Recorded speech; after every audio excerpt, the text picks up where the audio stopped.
Can I commence? Nous allons commencer la réunion. I am aware that there's still a meeting going upstairs at the moment, and so I would expect that there will be some other colleagues joining us whilst this event is underway. So we are constrained by time, however, and so I would suggest that we begin. Just before we get into the substance, can I just remind those who are Anglophone that we do have interpretation services available. If you're using the microphone on your desk, it's channel 1, and for the French, it's channel 2. Colleagues, can I begin by acknowledging first our speakers? I will be introducing them as we go through our side event this morning, but the topic or the title of our side event, as you can see from our program, is on island freshwater resilience, focusing on SIDS, cooperation with UNESCO. Let me tell you who my name is, perhaps maybe before we go any further. My name is Kosi Latu. I'm the Director General of the Secretariat of the Pacific Regional Environment Program for the Pacific region. It's my pleasure and honor to moderate this side event. Just a few comments just to set the scene, if I may. We all know the importance of water security in terms of life, whether it be on land or whether it be water. It is essential for all of us.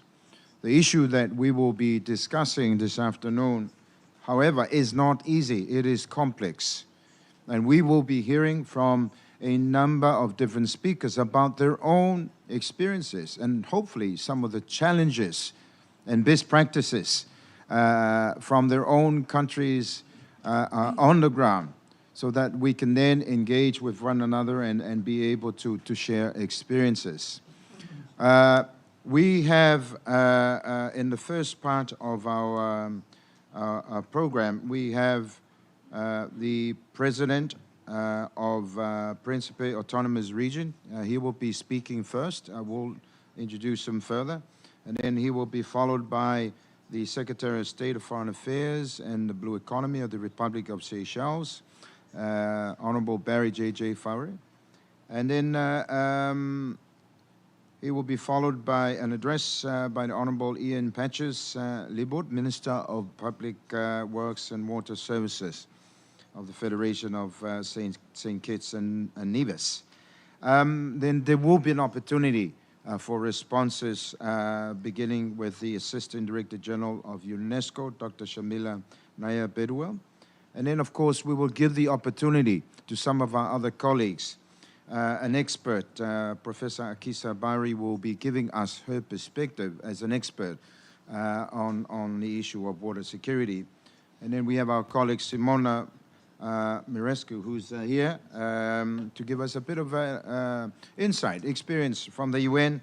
And then without the finance, I think the story is not complete. And we will be hearing from Joachim Giacomoni, giving us a bit of French perspective, in particular in terms of the kind of finance mechanisms that may be employed to help address the issue of water security. So with that introduction, can I then now begin by perhaps maybe inviting the President of Príncipe Autonomous Region, Your Excellency Jose Cardoso Cassandra, to give us your perspective, your experience from your unique country as a SIDS in terms of this issue of water security. Your Excellency, the floor is yours.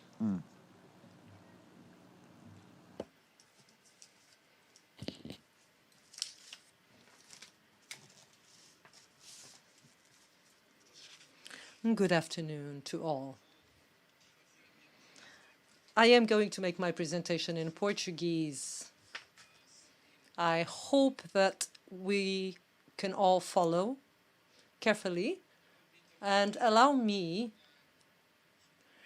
to greet and salute my colleagues here in the panel, my General Director from UNESCO.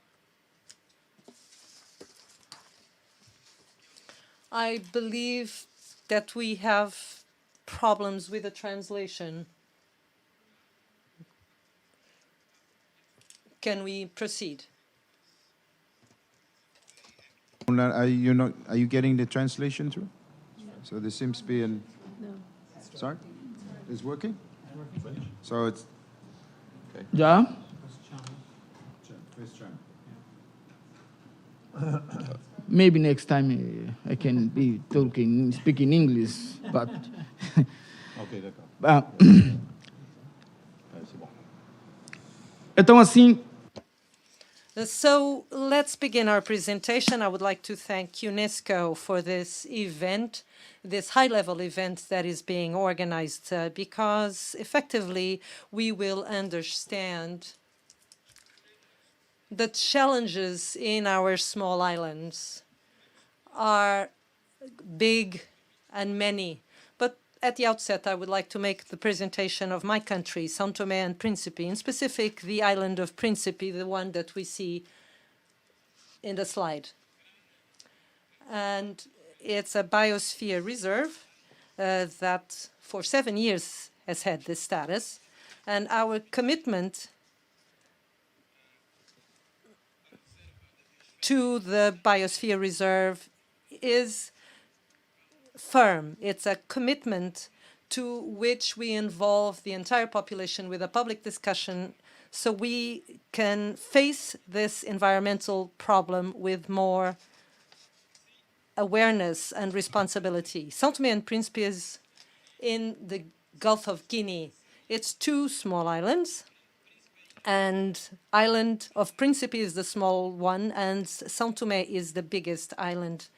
And as you can see on the screen, we have 1,001 square kilometers with a population of about 200,000 inhabitants, but Príncipe in particular has 8,000 approximately inhabitants.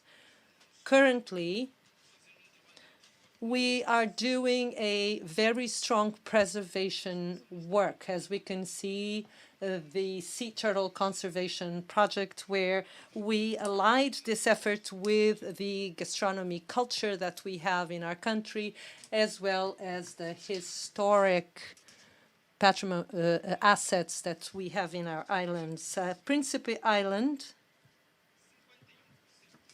we have 51% of the island considered as preserved area, natural park, all the south area, about 51% of the island, following the nucleus, buffer, and transition areas, the main buffer and transition areas. This is a very challenging work that we performed. So I would like to speak to you specifically of the relevance of water in small islands in the context of climate change.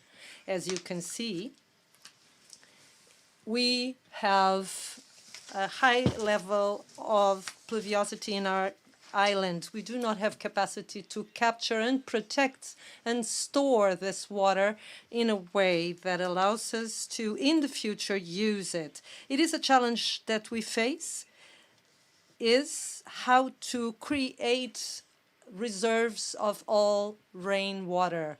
We have 9 months a year when it rains, something that many islands cannot say. As an island, we are isolated.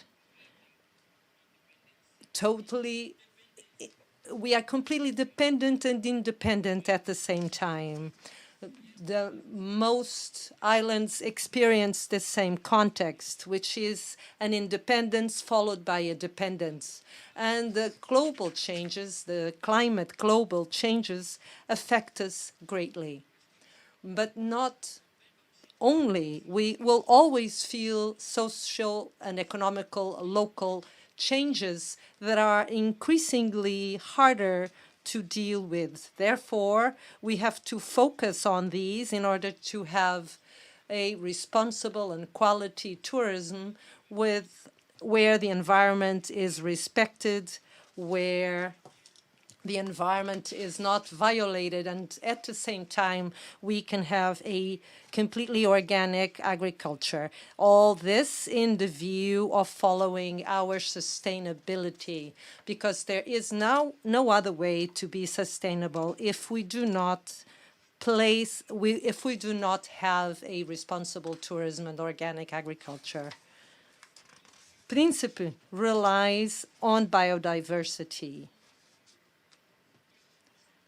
And we are talking about water producing. If we do not protect and guarantee our forests, we will not have water. So this is a cycle that we have to preserve in order to guarantee water resources. And this water is only possible if we are able to preserve it and conserve it.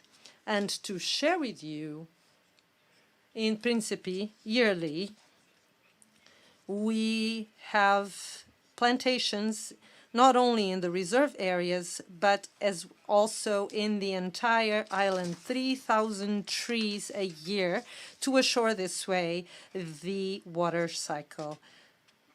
Because the forest creates the rain and the retention and infiltration of this water. At the same time, it reduces some risks as erosion, sea pollution, landslides, because we notice that in the areas where we have tree deficit, those are the areas where more erosion risks are present. Therefore, dear colleagues, islanders, with this program, we attempt to define an action plan based on preserving research, and in communication and awareness campaigns, and thirdly, in the social and economic development. This to briefly tell you that if in the action plan we do not have conservation and research as a key element of our program, it will be almost impossible to assure this sustainable development. Communication and awareness are essential for us to be able to share with the population the relevance of conservation and research. We need to share with the population the relevance of working together towards the sustainability of the island. Despite the vulnerabilities and challenges that we face, it is essential that communication and awareness are in first place. In third, social and economic development. What are we doing? Today, in a very interesting program, we are transforming a very considerable part of the solid waste for the production of compost. Our agriculture lives off of transformation of solid waste into organic matter, because it is forbidden to import the chemical products. They're not allowed into the island. We transform solid waste into organic compost. Glass, all glass bottles, we shatter them with a women cooperative that transforms it in jewelry, and sand for construction work, for civil works. In this area, with these measures, we are able to bring to the communities the social and economical support that they require. Facing the development challenges using our main resources that are our communities. With our communities, we discuss, here comes again the relevance of communication and awareness. We start to exchange the plastic bottles into glass, biodegradable bottles, and that's how we start this program of removing plastic from the island. And this is the program that we did with children. And children collected all the plastic bottles In exchange, they would get a biodegradable bottle to be able to bring their own water in better conditions and without using plastic. Then we have the differentiated waste. This is important because as an island, as islanders, we have to pay attention to this. Part of it is used for the production of the compost, all the solid waste. More than 65% of waste is organic and is used for compost. There's about 20% that we have of glass and plastic waste. Glass is used in jewelry and is also transformed into sand for construction.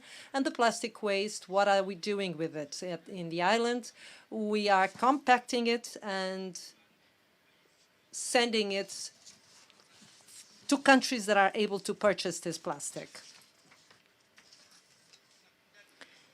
In this biosphere community, we have to make these communities more responsible.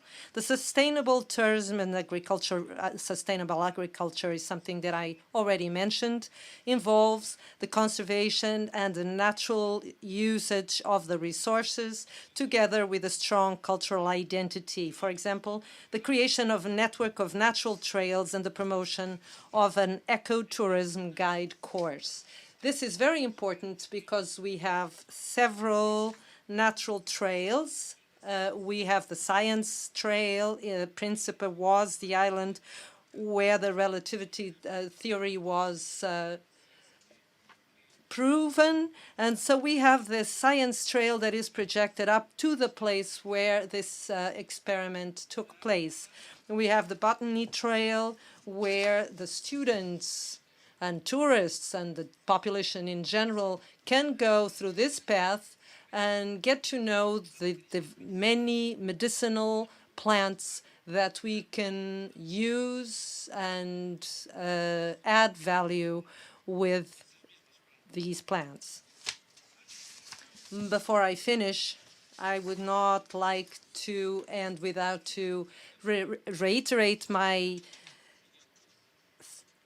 give my thank you to UNESCO because he has been a great advocate for the Micronesia, Western Africa, support to all these resources. We've worked often with the networks of reserves in order to move forward the work that we've been put in place in the Príncipe Islands. So I thank all for our presentation. We do not have a lot of time, and I apologized if I went beyond the 7 minutes that were allotted to me. Thank you all.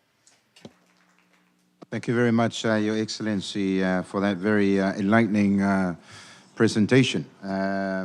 We will have an opportunity later on for some questions and perhaps maybe just a summation of some of the key points that you made in your very interesting presentation. But can I now perhaps maybe move on to the next speaker? I'd like to ask Secretary of State of Foreign Affairs and the Blue Economy of the Republic of Seychelles, Honorable Barry J.J. Farrer, for his address this morning, this afternoon. Thank you.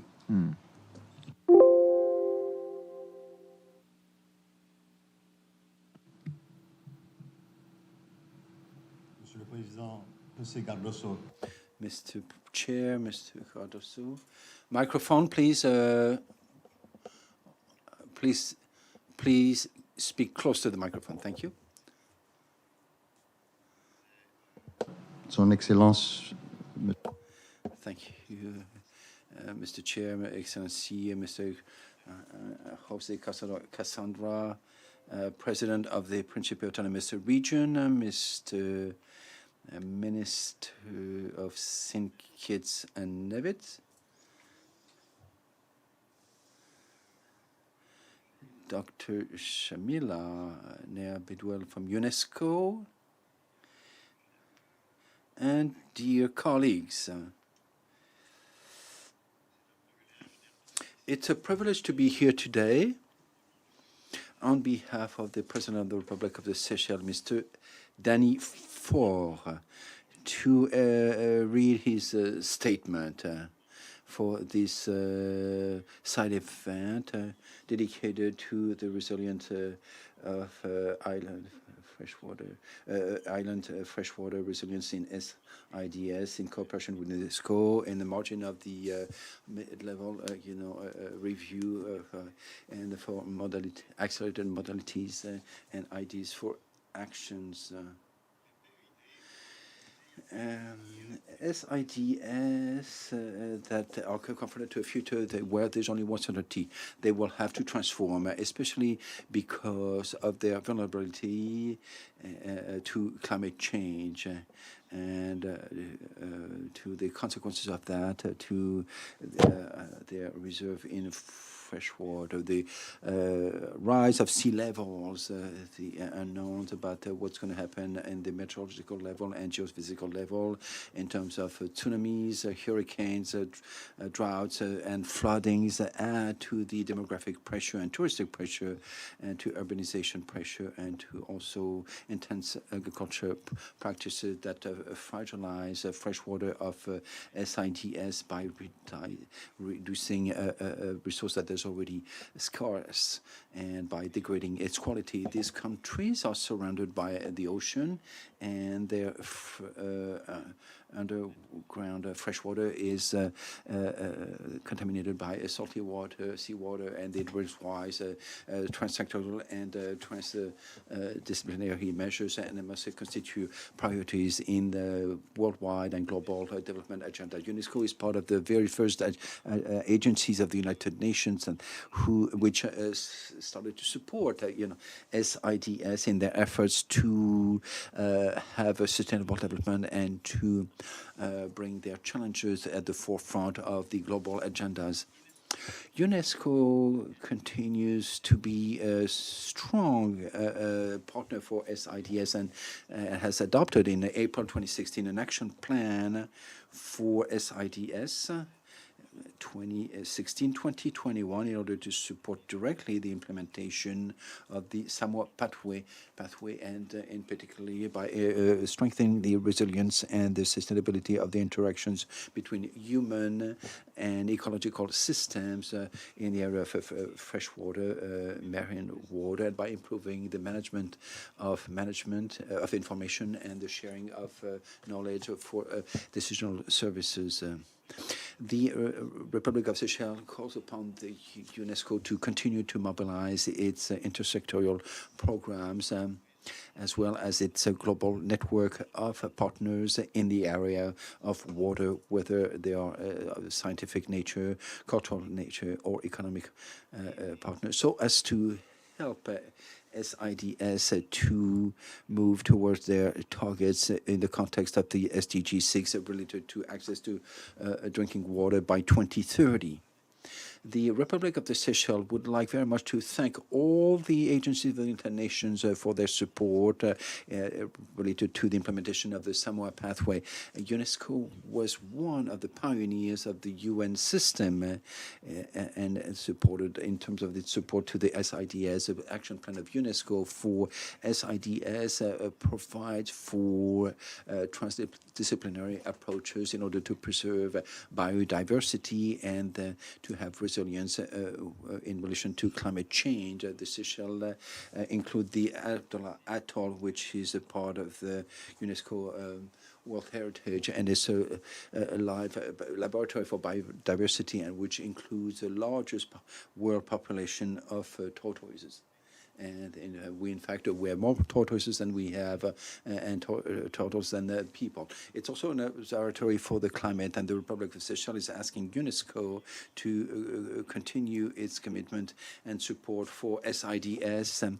The challenges that the SIDS have to face in order to fund the SAMOA pathway are critical, and therefore we call upon the international community to dedicate a special attention to this very difficult and delicate situation, and to recognize that the multilateral approach and global is required to fight against the underinvestment in our development programs. We recommend a holistic approach which takes into account all the capital sources of funding that could be mobilized, an approach that attract a source of public, private, national, and international funds in order to invest more in development on an international scale. The time to act is now. Thank you for your kind attention.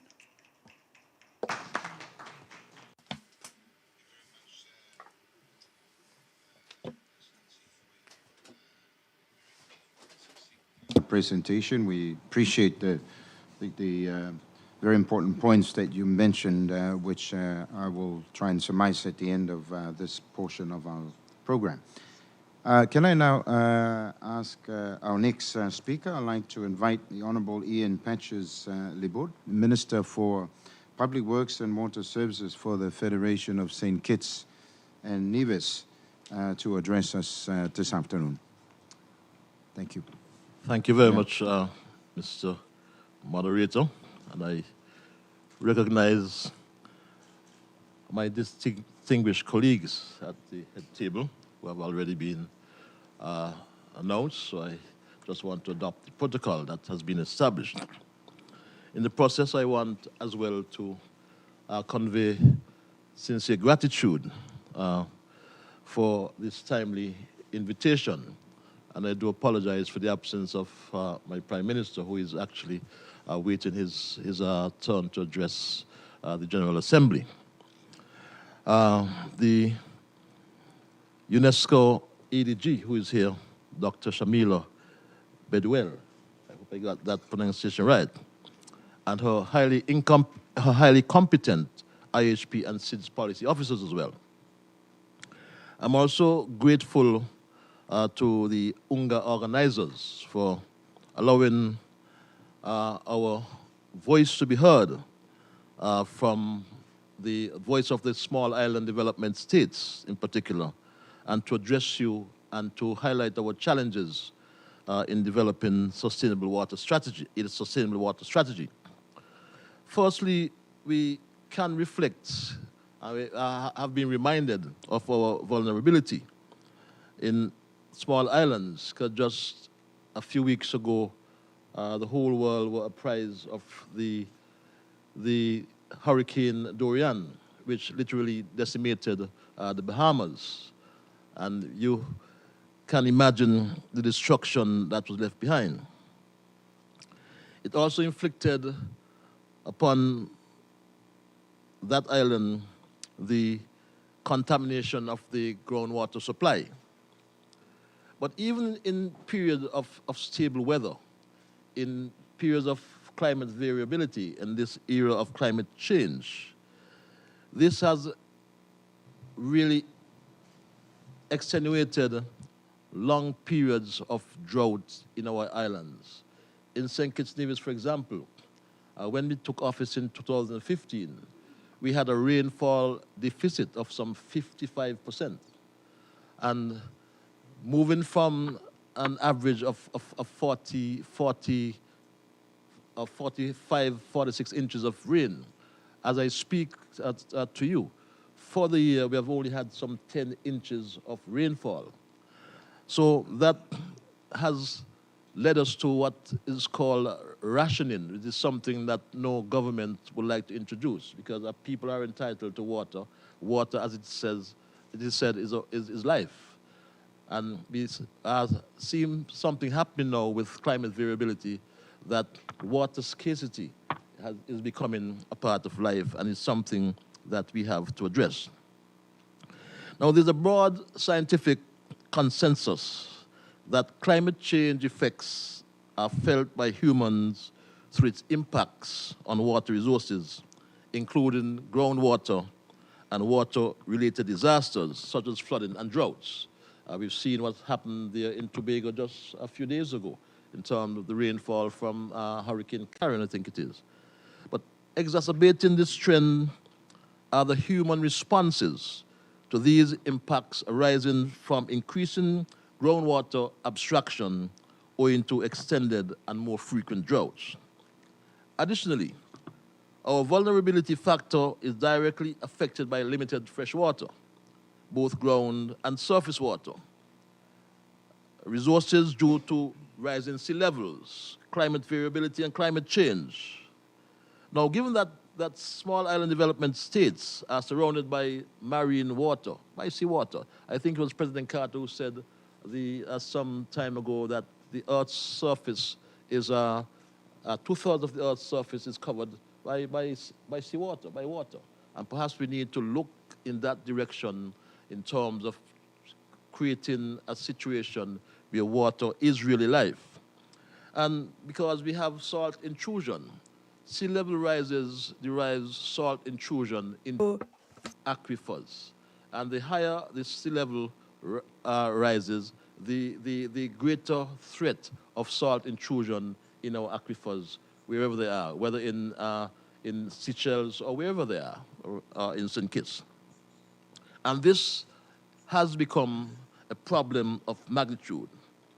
But whilst drought conditions have caused many of our residents to develop a sharp awareness of water resources, and my government has spent over $1 million in system improvements, establishment of new wells, recommission of new ones, installation of pipelines, and trying to reduce the non-revenue water. But the fact is, if we don't have rainfall, we cannot recharge our aquifers, neither can we recharge our surface sources. So that's the dilemma we have. So what should we do? Should we look outside? As I said, seawater. There's seawater in abundance. Do we look at reverse osmosis? Do we look at desalination? These are things we have to look at. And in the Príncipe Islands, you spoke to that. I mean, you are surrounded by water. Look at the nice seas around there. What can we do with them? But few will also deny that rapid population growth, increasing urbanization, tourism, and economic development, compounded by climate change, are putting growing pressures on the limited water resources in small island development states. But again, the critical factor affecting the amount and quality of water in the islands are an increase in temperature leading to higher evaporation and evapotranspiration rates, and the progressive rise in sea level, triggering salt water intrusion into aquifers, and this cannot be overstated. That's why I'm repeating it time and time again. So, resulting contamination of surface water and underlying aquifers is a health risk. UNESCO's 2016 study on the current state of groundwater in my own country, Saint-Kitts-and-Nevis, indicated that 85% of water supply, comes from groundwater.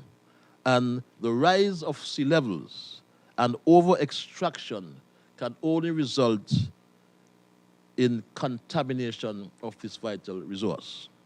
The challenge to ensure access to good quality water in small island development states is thus serious.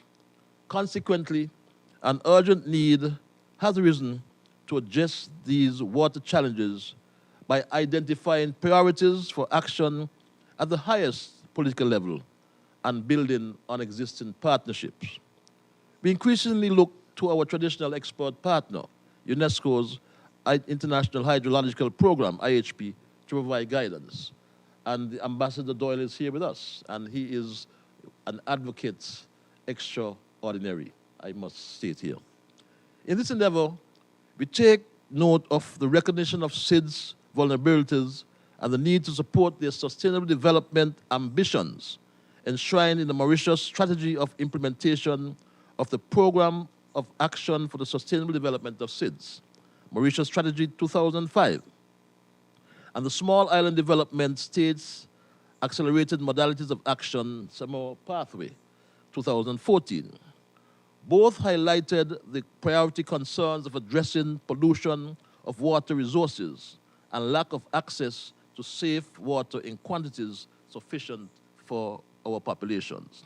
Furthermore, as referred earlier, the Samoa Pathway has prioritized water and sanitation challenges as one of the 6 clusters of priority areas of its partnership dialogues, aimed to serve as a forum to build on successful partnerships as well as to launch innovative and concrete new ones to advance the sustainable development of SIDS. Thus, we welcome the heightened importance provided by UNESCO in deploying its unique multidisciplinary expertise in science, culture, climate change, education, biodiversity resource preservation, knowledge management, and information for decision-making in addressing the multiplicity of challenges facing the SIDS. My colleagues and members here, we do have a rising from the Samoa Pathway. I commend UNESCO's Action Plan for SIDS, through which the International Hydrological Program, IHP, commits to providing member states like ours, Saint-Kitts-and-Nevis, with initiatives and tools to promote sound governance and management of water resources in SIDS. We urge UNESCO IHP, as the only intergovernmental program of the United Nations system devoted to water research, water resources management, and education, and capacity building, to accompany us in the Caribbean in integrating watershed and aquifer management, which incorporates the social dimension of water resources and promotes and develops international research in hydrological and freshwater sciences.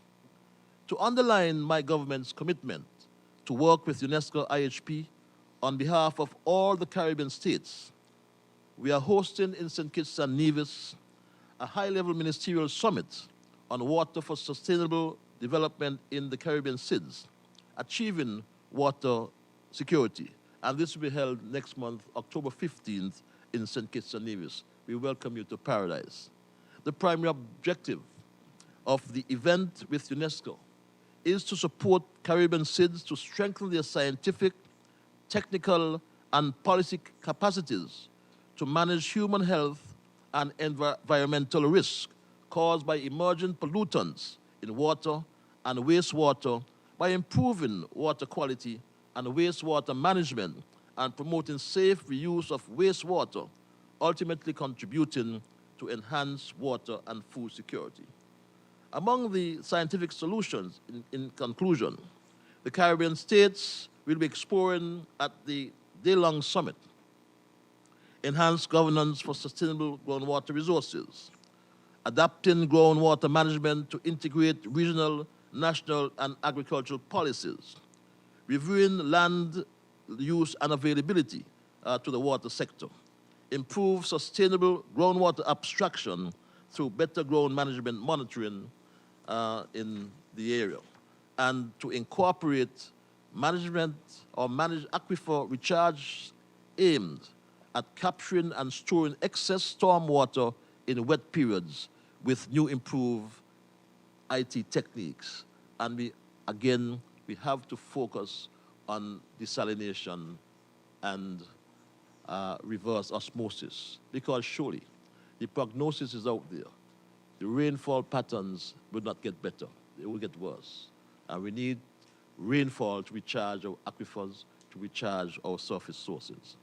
Ultimately, with UNESCO IHP input, the Saint-Kitts-and-Nevis Water Summit on the 15th October should galvanize ministers to make a political commitment on a range of approaches to address issues of primary concern to achieve water security, from political and public awareness to technology and capacity building to undertaking institutional changes to instituting legal measures. We count on the continuing supportive role of UNESCO IHP in assisting the Caribbean SIDS to meet our challenges. We count on all of us to pool our resources and create a synergy that's going to be beneficial to our generations to come. May it please you. I thank you.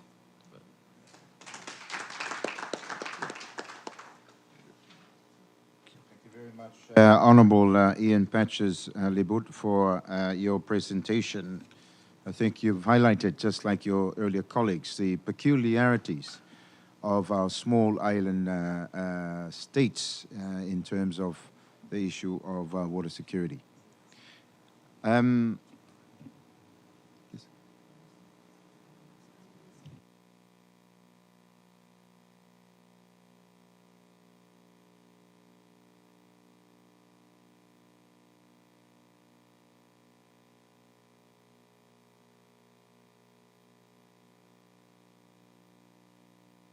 Ladies and gentlemen, the Honourable Minister is required by his Prime Minister, so we'll give him leave, if that's okay. Yes? Okay.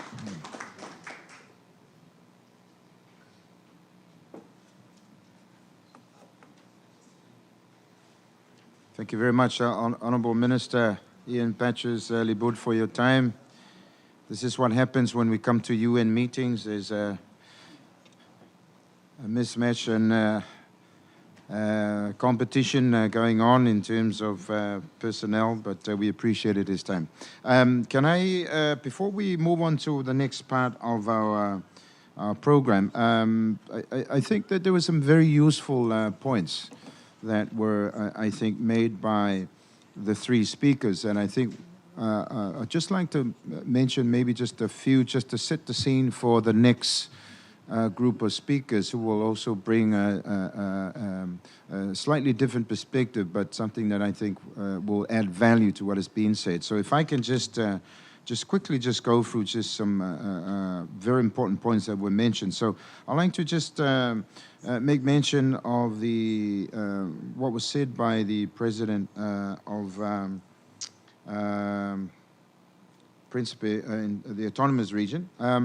The point that you made, sir, about a biosphere community, you know, is something that sounds like an innovative concept. It's a broad concept that I think, as you have spoken, not only addresses the issue of water security, but addresses the other key linkages, the development challenges that communities face in small island states. And you made good mention of the need to then have a broad response in terms of an action plan, because it's all fine and well to be talking about what the issues and the challenges are, but then we need to have a response. And I was very interested to hear that in your country, you have developed an action plan that looks at conservation and research, key components of addressing this issue, but also engaging with communities in terms of ensuring that there's an effective communication and awareness program that will then also feed into social and economic development. I think the key issue that you also mentioned for your country, sir, was the fact that you seem to have a lot of rainfall, which is not it's something that perhaps maybe your nation is blessed to have. As we have heard this morning, many of the SIDS are facing the issue of water scarcity. But your issue is interesting. You said that there's no capacity to store water, and so maybe in your case, the issue of water catchment is perhaps maybe something that needs to be part of your action plan. And so I think that was very useful to know. There's much more I could say, but I think I just wanted to note those key points. And if I could just then move on to the Secretary of State, Foreign Affairs and Blue Economy. Thank you, sir, for your very useful. You brought to the table the fact that we need to be looking broadly once again, the linkages between the SDGs, the SAMOA Pathway, the Action Plan for SIDS by UNESCO, but the need for the partnerships that are required to mobilize investment and the resources that are needed are key if we are to address the issue of water security. So that's a very key point. And of course, you mentioned the fact that it's not just it's not just it's not just flooding, but it's also drought. We're looking at a whole range of challenges, the impact of climate change, of course, and all of these things collectively present such a massive myriad of challenges for SIDS, which is not an easy thing to navigate. So thank you for that. And then lastly, we heard from the Honourable Ian Patches Libod. He reminded us, of course, of what happened in Bahamas, which is incredible. I'm not seeing a decimation that has been as serious as we've seen it in the Pacific. We've had those kinds of experiences. But to be able to look at islands that are completely, where there's nothing left on the ground, it's just, it's disheartening, and you feel for the people on the ground. And you can imagine that. I remember listening to the news, and one of the things that came out from the news report was that people were leaving the islands because they needed water. And so that was the key thing. So disaster, the impact of disasters on our water supplies is definitely one of the those key issues. I was very interested to note that he talked about then perhaps maybe we need to start looking at oceans as an option, because the groundwater in our countries they're gonna run out at some point. They're not indefinite. It's a finite resource. This desalination and reverse osmosis, these are not new technologies, but are technologies that are used by some more than others, and perhaps these technologies could be looked at as perhaps maybe options. There is a cost factor. Desalination is not a cheap technology for many of us, and so we obviously need to balance that in terms of that option. Let me just stop there, but let me conclude my summation by saying that what we've heard from all of the three speakers, I think they converge in so many ways, because our countries are seeking sustainable development. The pressures of tourism, for example, agriculture, things that are needed for us to develop as nations are a necessity. And so the need to balance that against maintaining scarce water resources is not an easy policy decision. And that's something that I think our SIDS membership are going to continue to have to confront in the years to come. And so, again, the emphasis on partnerships is very important. And, of course, the partnership with UNESCO and the support that is providing to SIDS is key in terms of that. Let me stop there. I hope that's provided a little bit more of, I guess, just reaffirming what our speakers have said, but hopefully provide a bit of context for some exchanges later on. But can I now turn to the next part of our program, and we will be looking at some responses. Can I first ask Your Excellency, the Assistant Director General of UNESCO, to respond perhaps to some of the more salient points that you've heard from the earlier speakers, and perhaps maybe also give us a perspective, add a bit more on the approach of UNESCO, the action plan for SIDS, and perhaps the experience of UNESCO that it brings to the table in terms of what we're talking about this afternoon. Thank you. Your Excellency, the floor is yours. Thank you very much, Dr. Corsi, and good afternoon to all of you. Your Excellency, President of Príncipe Autonomous Region, Your Excellency Jose Cardoso, our Excellency Minister of the Saint-Kitts-and-Nevis, who unfortunately had to leave us, and Ambassador Barry Fo, thank you very much for joining us from the Seychelles, and all our other distinguished guests who are here with us here today. Thank you very much for honoring us and giving UNESCO this opportunity to organize this event with you.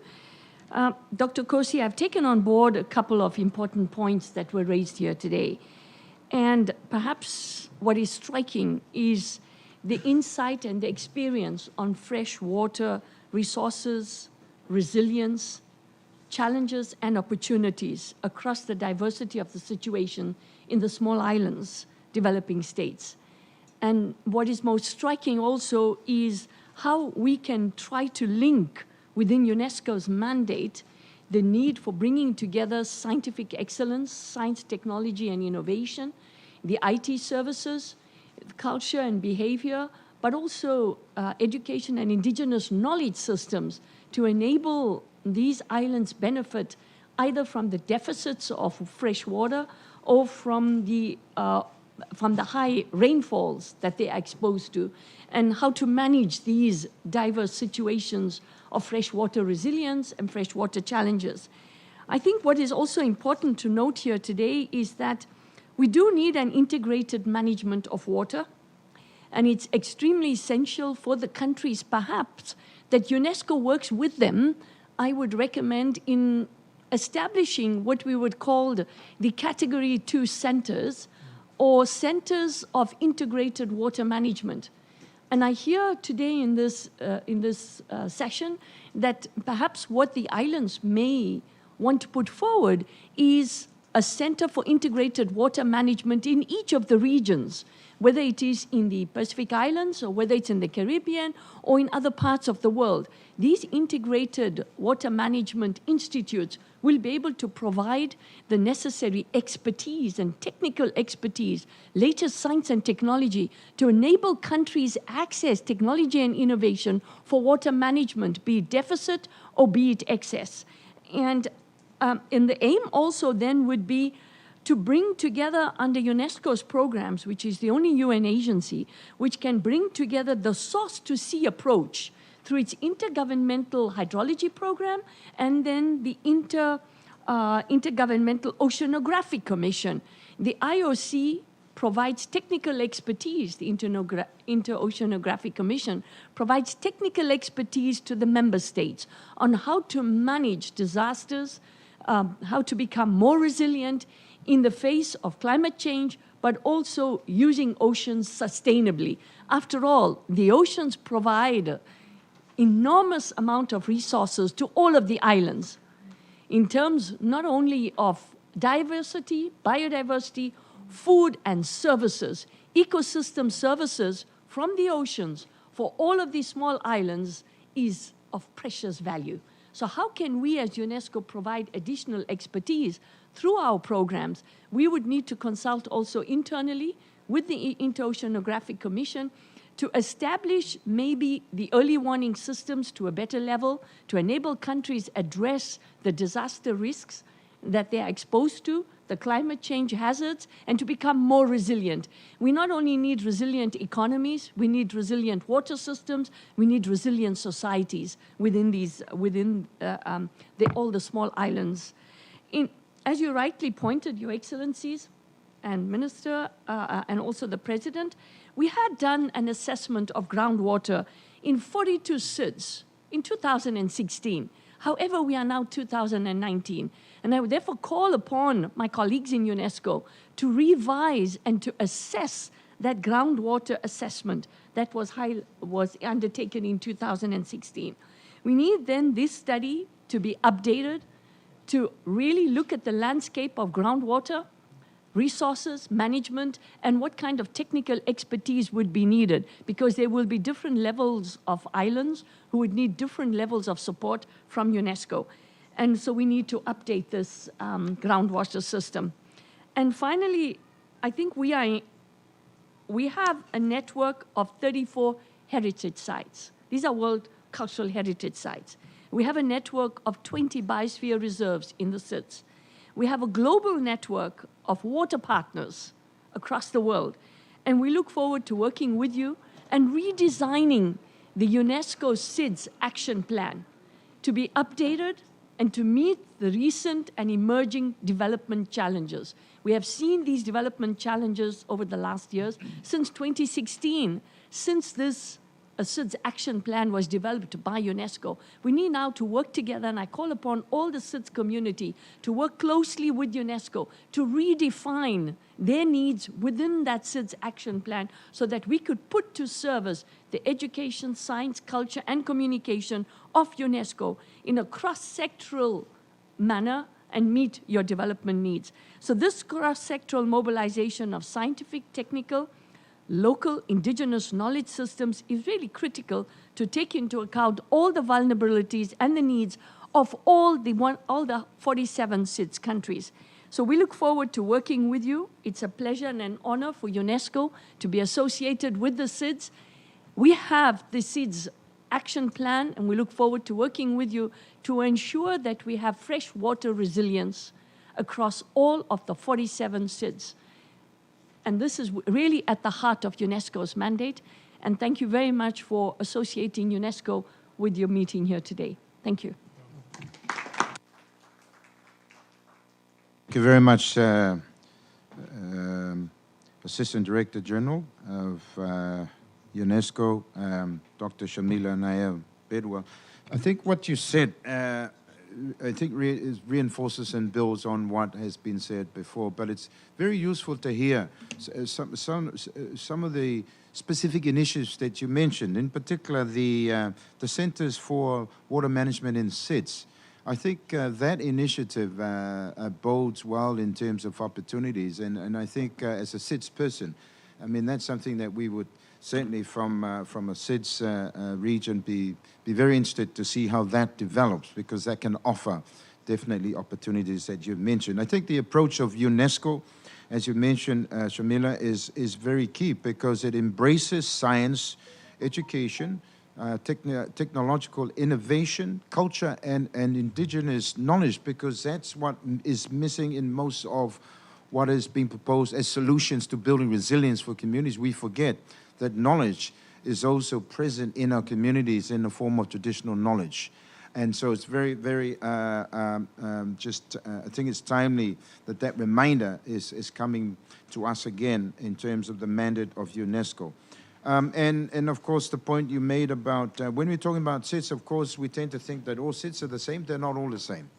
They are the smallest of the small, and they are the vulnerable of the most vulnerable of the vulnerable. And that's not to say that others are less important, but there are peculiarities for small island atolls compared to SIDS who are mountainous and so forth. So very important to remember that. So I could say much more, but I'd like to thank you for that very useful presentation, Shamila.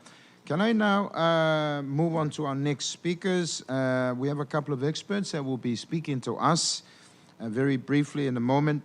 I'd like to introduce Professor Akisa Abari, who's an expert on water resilience. He will be giving us a bit of perspective as an expert in her experiences in SIDS. She's with the National Agriculture Institute from Tunisia. Professor Akisa Abari, you have the floor. Thank you. Much to be here, and that have been impressed by what I heard from the previous presentation, really.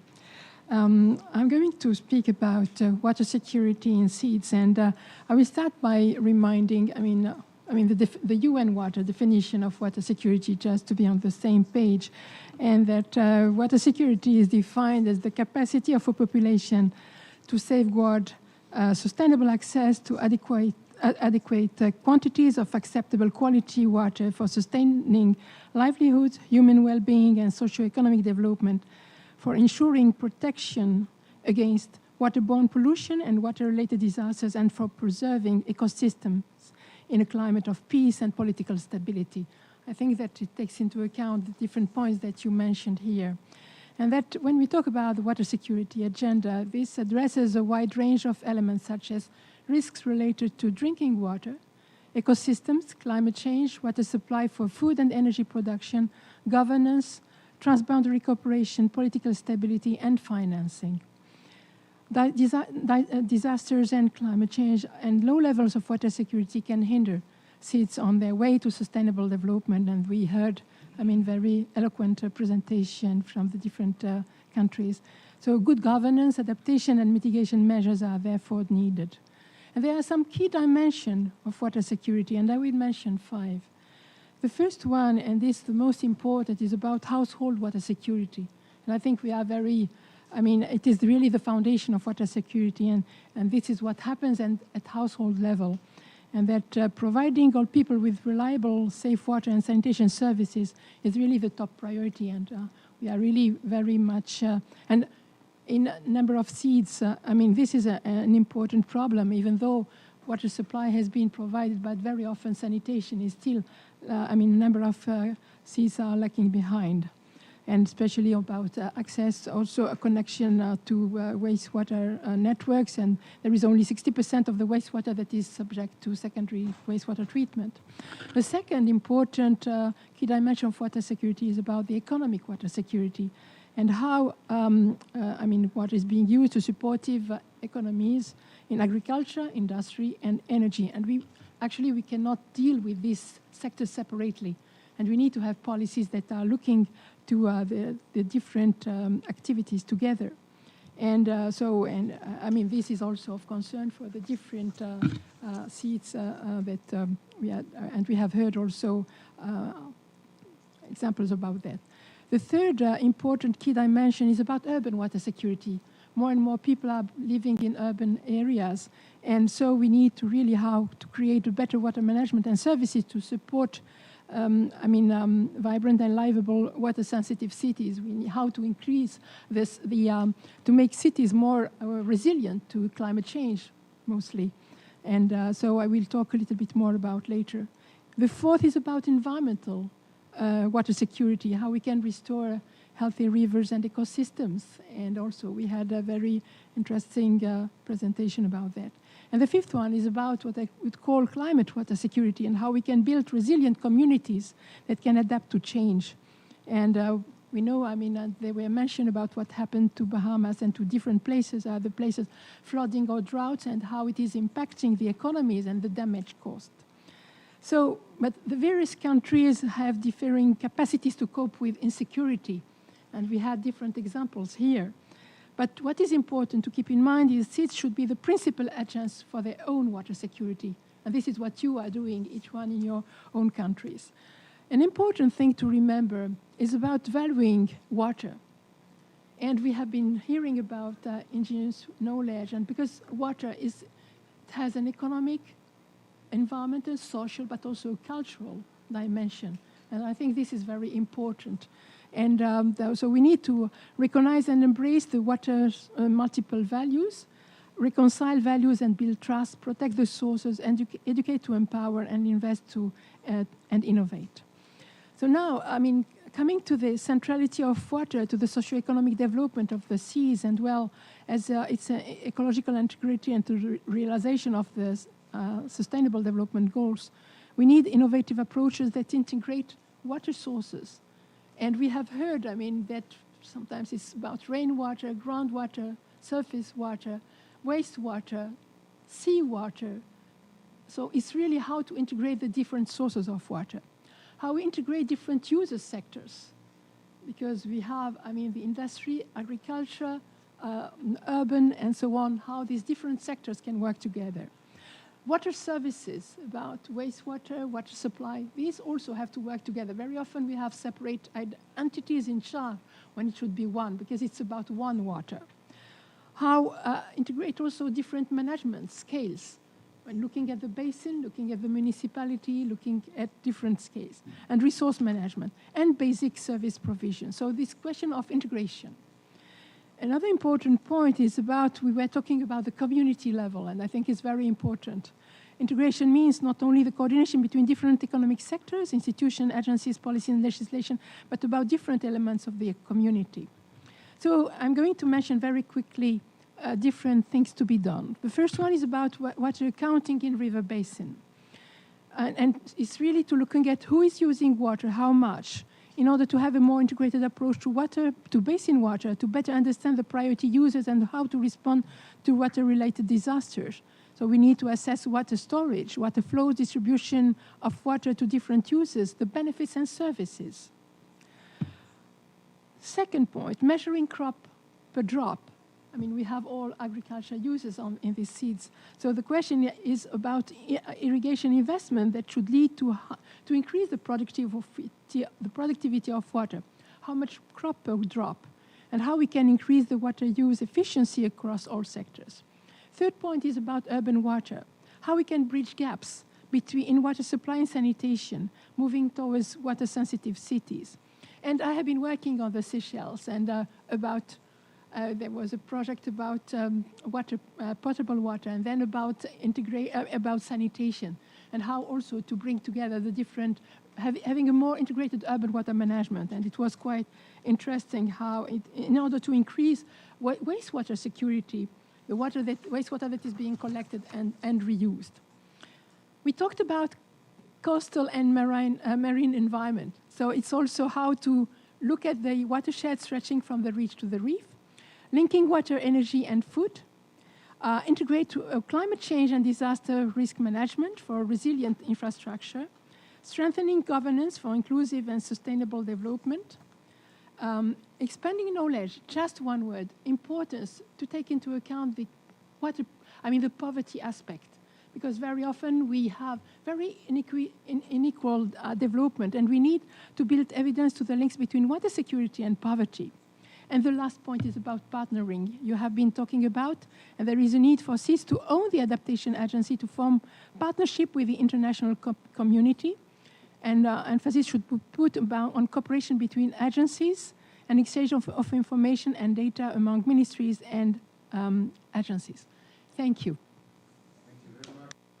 Barry, apologies that I had to signal to you to cut short. We really are running out of time. And you've still got two more speakers. I've already asked if they could really shorten their interventions. Apologies again. So can I just ask Simona, maybe just two or three key points, and yeah, thank you very much. Yeah. Promise I will be very, very brief. So first of all, I just want to mention that all of the SDGs are very strongly science intensive.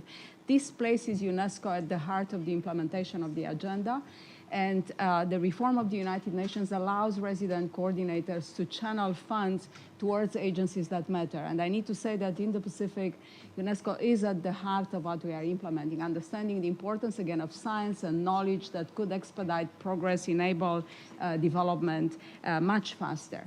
I also want to mention that we are in the water decade that started in 2018, so we have 10 years of commitments to integrated water management. Upstairs, the Samoa Pathway will adopt 13 proposals made by the so-called SIDS package, proposals that include integrated water management. And I just want to tell UNESCO that the idea of the centers is very, very interesting. We have requests from member states in the Pacific to host entities that are devoted to partnerships that support development. So maybe we should take that discussion moving forward.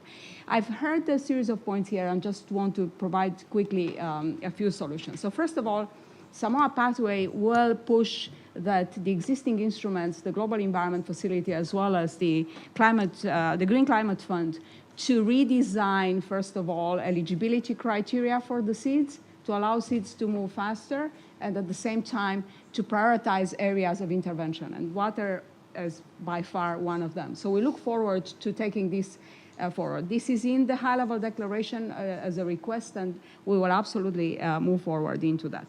We talked about using ocean water.